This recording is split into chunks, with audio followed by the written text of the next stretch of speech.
نبی کریم صلی اللہ علیہ وسلم سے بعض صحابہ کرام نے پوچھا تھا کہ اللہ کے رسول، ماں باپ نے ایمان قبول نہیں کیا ہے، میں نے ایمان قبول کیا ہے، میں اپنے ماں باپ کے ساتھ کیا سلوک کروں؟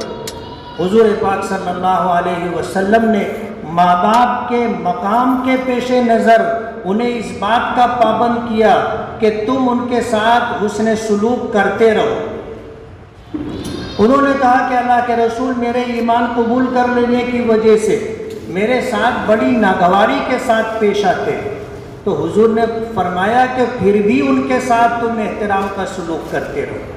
یہ ہماری تہذیب رہی ہے۔ نبی کریم صلی اللہ علیہ وسلم کی سیرت مبارکہ اٹھا کر کے دیکھیں گے تو آپ کو یہ بات جگہ بجگہ نظر آئے گی کہ آپ نے ہمیشہ بڑوں کا احترام کیا، اور جس شخص نے بھی آپ پر کبھی زندگی کے کسی موڑ پر کوئی احسان کیا، آپ نے اس احسان کو ہمیشہ یاد رکھا اور ہمیشہ احسان کرنے والوں کے احسان کا بدلہ جھکتا دیا ہے۔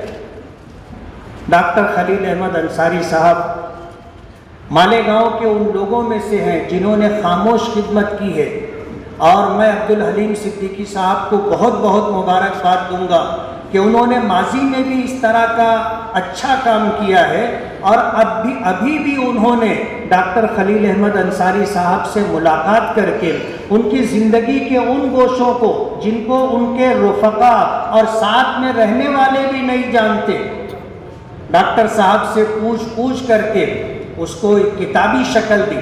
اس عمر کے اندر یادداشت کا باقی رہنا یہ بھی ایمان کی بات ہے۔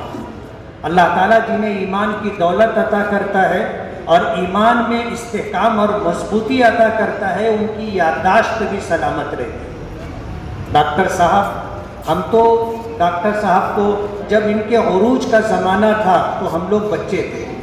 مالیگاؤں شہر کے اندر غالباً 3 ڈاکٹر تھے، ڈاکٹر سلیم صدیقی صاحب، ڈاکٹر شیخ سلیم صاحب اور ڈاکٹر خلیل احمد انصاری صاحب۔ ان لوگوں کا نام ہم سنا کرتے تھے، اور شہر کے اندر MBBS کی ڈگری کے رکھنے والے یہ گنے چنے لوگ تھے، لیکن بڑی قدر و منزلت کی نگاہوں سے دیکھے جاتے تھے۔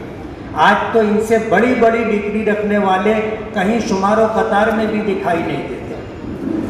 ڈاکٹر صاحب کا اور دیگر ڈاکٹر صاحبان کا شہر میں نام رہا، اور اسی نام کو ہم لوگ سنتے رہے، اور وقتاً فوقتاً جو ہے کبھی اتفاق ہوا ڈاکٹر شیخ سلیم صاحب سے میری ملاقات ہوتی رہی۔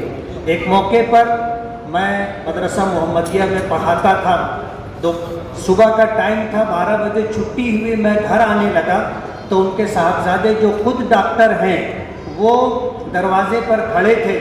میں سائیکل سے آ رہا تھا، انہوں نے ہاتھ کا اشارہ دیا اور کہنے لگے کہ ابا آپ کو بلا رہے ہیں۔ میں سائیکل کھڑی کر کے گیا، جا کر ڈاکٹر صاحب سے ملا۔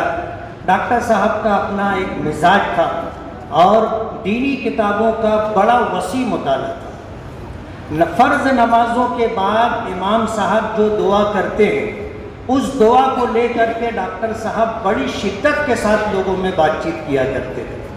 میں گیا تو انہوں نے مجھے جو ہے بٹھایا، اور جو کتاب انہوں نے مرتب کی تھی اس کتاب میں سے بہت سارے چنندہ دلائل انہوں نے میرے سامنے رکھے اس بات پر کہ فرض نمازوں کے بعد دعا کرنا ضروری نہیں ہے۔ ڈاکٹر صاحب نے اپنی بات رکھ دی، مجھ سے کہنے لگے کہ آپ کیا کہتے ہو؟ میں نے کہا آپ صحیح کہہ رہے ہیں، فرض نمازوں کے بعد دعا کرنا ضروری نہیں ہے، میرا ایسا ماننا ہے کہ ضرورت ہے۔ ڈاکٹر صاحب اچھل گئے اور کہنے لگے کہ میرے دل کی پھانس آپ نے نکال دی، میں نے کتنے علماء سے بات کی لیکن میں مطمئن نہیں تھا، آپ نے جو بات کہی ہے میں اس بات سے متفق ہوں۔ میں نے کہا میں پہلے آپ کی بات سے متفق رہا ہوں کہ فرض نمازوں کے بعد دعا کرنا ضروری نہیں ہے، ضرورت ہے، جس کو مانگنا ہو مانگے، جس کو ضرورت نہ ہو نہ مانگے۔ آپ دیکھ لو صف میں بعض لوگ ایسے بھی ہوتے ہیں کہ امام کے دعا کے لیے ہاتھ اٹھ جانے کے بعد وہ دعا میں ہاتھ اٹھا کر کے شریک نہیں ہوتے، جو بھی ان کا اپنا معمول ہے اس معمول کے مطابق وہ ذکر وغیرہ تسبیحات وغیرہ میں رہتے، لیکن کبھی کوئی انہیں اس عمل پر برا بھلا نہیں کہتا۔ کہ دعا ہو رہی تھی تم دعا میں شریک نہیں رہے. تو سب اس مسئلے کو سمجھتے ہیں کہ فرض نماز کے بعد دعا کرنا ضروری نہیں ہے، ضرورت ہے. اس دن سے ڈاکٹر صاحب نے اس مسئلے کو لپیٹ کر کے کنارے رکھ دیا. بتانا یہ ہے کہ یہ بڑے بڑے ڈاکٹر حضرات تھے، دو تو اللہ کی جوار رحمت میں پہنچ چکے. ڈاکٹر صاحب الحمدللہ ہوش و حواس کے ساتھ آج ہمارے درمیان موجود ہیں. 93 سال کی عمر ہو چکی ہے. اس عمر میں تو آدمی اذکار رفتہ ہو جاتا ہے. بہت لمبا پروگرام کر کے ڈاکٹر صاحب کو بٹھا کر کے رکھو گے تو ڈاکٹر صاحب کے لیے بھی زحمت ہو جائے گی. عمر کے اس حصے میں بہت دیر تک بیٹھنا بھی مشکل ہے. میں عبدالحلیم صدیقی کو دل کی گہرائیوں سے مبارکباد دیتا ہوں کہ انہوں نے ایک ایسا کام کیا ہے جس کی ضرورت تھی. آنے والے ڈاکٹر صاحب کے کارناموں کو دیکھ کر کے ان کے نقش قدم پر چلیں گے، اور وہی قومیں کامیاب ہوتی ہیں جو اپنا ماضی یاد رکھتی ہیں، جو اپنی تاریخ یاد رکھتی ہیں اور ماضی اور تاریخ کو سامنے رکھ کر کے مستقبل کے لیے راستہ طے کرتی ہیں. انہی کے حصے میں منزل آتی ہے اور کامیابی ملتی ہے.